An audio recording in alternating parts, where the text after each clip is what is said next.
हरे कृष्णा। भक्ति के 3 पड़ाव, साधना भक्ति, भाव भक्ति और प्रेमा भक्ति। तो यानी कि प्रेमा भक्ति तक पहुंचने के लिए भाव भक्ति से होकर गुजरना पड़ेगा। यानी कि भाव भक्ति को जानना बहुत महत्वपूर्ण है। इसीलिए श्रील रूप गोस्वामी ने भक्ति रसामृत सिंधु में भाव भक्ति की परिभाषा दी है। तो परिभाषा आज के परिप्रेक्ष्य में जानना और भी अधिक ज़रूरी है, क्योंकि भारत में हर जगह लोगों ने भक्ति के नाम पर रोने धोने का तो मेला ही लगा रखा है। तो क्या वह भक्ति कर रहे हैं? और वहीं दूसरी तरफ ऐसे कई साधक हैं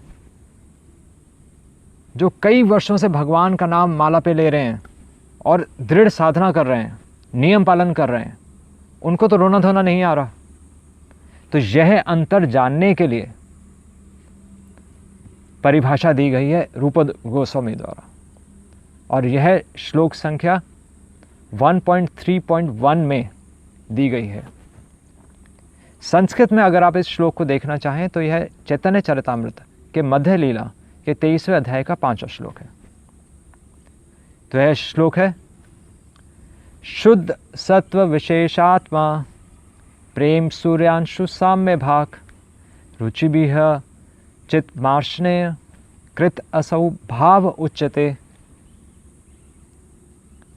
तो श्रील प्रभुपाद ने इस श्लोक की टीका में हमें 4 पॉइंट्स बताए हैं जो कि हम नोट कर सकते हैं। तो सबसे पहला पॉइंट क्या है? शुद्ध सत्व विशेष आत्मा। तो सबसे पहले हम सत्व शब्द देखेंगे। सत्व शब्द का अर्थ श्रील प्रभुपाद लिख रहे हैं सतोगुण। तो इस संसार में हम 3 गुणों में के अंतर काम करें, जो कि भगवान भगवत गीता में बता रहे हैं, सतोगुण, रजोगुण और तमोगुण। पर सतोगुण, इस संसार का सतोगुण में रजोगुण और तमोगुण हमेशा मिश्रित रहता है। यहां बात हो रही है शुद्ध सतोगुण की, और क्या है? विशेष आत्मा, यानी कि विशेष प्रकार का इसका स्वभाव है जो ये शुद्ध सतोगुण है। यानी कि जो साधक भाव भक्ति के स्तर पर पहुंच चुका है वह शुद्ध हो चुका है। तो सबसे इंपॉर्टेंट शब्द है हमारे लिए शुद्ध। अब शुद्ध समझने के लिए श्रील प्रभुपाद हमें बता रहे हैं शुद्ध व्यक्ति कौन है। प्रभुपाद लिख रहे हैं कि शुद्ध व्यक्ति यानी कि मुक्त जीव। और मुक्त जीव की क्या परिभाषा है? कि वह ऊपर उठ चुका है। तो ऐसा नहीं कि आंखें बंद करके वो आसन में ऊपर उठेगा, नहीं, वो अपने शरीर से ऊपर उठ चुका है, वो अपने परिवार के स्तर से ऊपर उठ चुका है, वह समाज के स्तर से ऊपर उठ चुका है, वह देश के स्तर से भी ऊपर उठ चुका है। तो वह अब अपने स्वरूप में स्थित हो चुका है। चैतन्य महाप्रभु क्या कह रहे हैं? जीवेर स्वरूप होए कृष्ण नित्य दास। तो एक साधक कब अपने शरीर से भी ऊपर उठ सकता है? तो जब श्रील प्रभुपाद लिख रहे हैं जब उसको कृष्ण अपने हृदय में साक्षात नजर आ रहे हैं। तो जिस प्रकार लोहा अगर अग्नि में डालो तो लोहा भी अग्नि की तरह काम करता है, उसी प्रकार जब एक साधक कृष्ण को अपने हृदय में देख लेता है तब कृष्ण उसको शुद्ध कर देते हैं। इसलिए यहां पर विशेष शुद्ध है, यानी कि शुद्ध सत्व, विशुद्ध भी कह सकते हैं इसको। तो इसका प्रमाण भगवान भगवत गीता में भी कहते हैं, माम च यो अव्यभिचारेण भक्ति योगेन सेवते स गुणान समतिते एतान ब्रह्म भूयाय कल्पते। जो दृढ़ता से मेरी साधना करता है तो वह 3 गुणों के पार हो जाता है। भगवत गीता 14.26। दूसरा पॉइंट, प्रेम सूर्यांशु साम्य भाग। तो जो साधक भाव की अवस्था में पहुंच चुका है तो उसके बारे में कह रहे हैं कि प्रेम सूर्यांशु, सूर्य अंश, सूर्य का एक अंश, यानी कि सूर्य की एक किरण की तरह, साम्य भाग की तरह, कि यह भाव की अवस्था उस सूरज यानी कि भगवान के प्रेम के एक किरण की अवस्था है, अभी प्रेम नहीं है। यानी कि प्रेम का बीज अभी अंकुरित हो गया है। यह जानना इसलिए ज़रूरी है क्योंकि एक साधक कहीं मार्ग में रुक ना जाए कि मेरे को भाव आ रहे हैं। यह योग्यता है प्रेम तक पहुंचने के लिए। तीसरा पॉइंट, रुचि भी है चित्त मार्शने, रुचि भी है।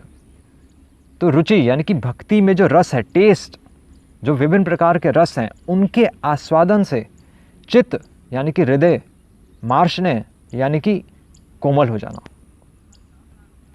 अभी हमारा हृदय कैसा है?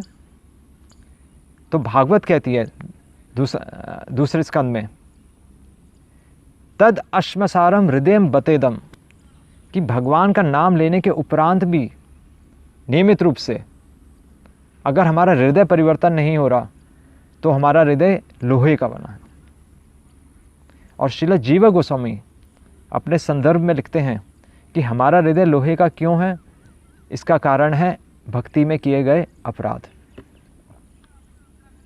नाम अपराध, धाम अपराध, वैष्णव अपराध। चैतन्य महाप्रभु भी कह रहे हैं, तार मध्य सर्वश्रेष्ठ, भक्ति की नवधा विधि में तार मध्य सर्वश्रेष्ठ नाम संकीर्तन, निर अपराध नाम ले ले पाइले प्रेम धन। इसलिए एक साधक के लिए निर अपराध रूप से साधना करना, नाम लेना बहुत जरूरी है।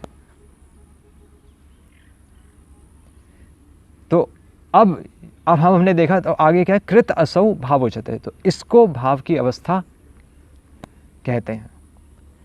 तो अब हमने देखा कि परिभाषा से यह सिद्ध हो रहा है कि जो संसार के जो रोना धोना कर रहे हैं, तो वह भाव अवस्था में नहीं है, वह भावुक हैं, सेंटिमेंटल हैं। वह तो परिवार में किसी के स्वजन के मरने पर भी रो लेंगे, या वो भी छोड़िए, कोई अगर प्रिय फिल्म एक्टर भी मर जाए तो उसके लिए भी रोएंगे। तो इसलिए वो कृष्ण के लिए रोना धोना नहीं है, वह तो संसार का एक स्वभाव है, वो इमोशनल हो रहा है, वह भाव भक्ति नहीं है। इसलिए श्रील प्रभुपाद कहते थे कि भक्ति भावुकता नहीं है, एक विज्ञान है, और इसलिए परिभाषा है। तो चौथा पॉइंट क्या है कि अब हमारे यह भाव या भक्ति में रस का आस्वादन हम कब करेंगे? तो यहां पर श्रील प्रभुपाद लिख रहे हैं, रूपक गोस्वामी भी लिख रहे हैं कि भक्ति में रस का आस्वादन हम दृढ़ता से साधना तो कर रहे हैं, माला जप, नियमों का पालन, पर जब यह शुद्ध भक्तों के संग में किया जाएगा। क्यों? क्योंकि श्रील प्रभुपाद बहुत एक सुंदर पंक्ति लिख रहे हैं। श्रील प्रभुपाद लिख रहे हैं कि शुद्ध भक्त श्रोतागण के हृदय में भक्ति का इंजेक्शन लगा देते हैं।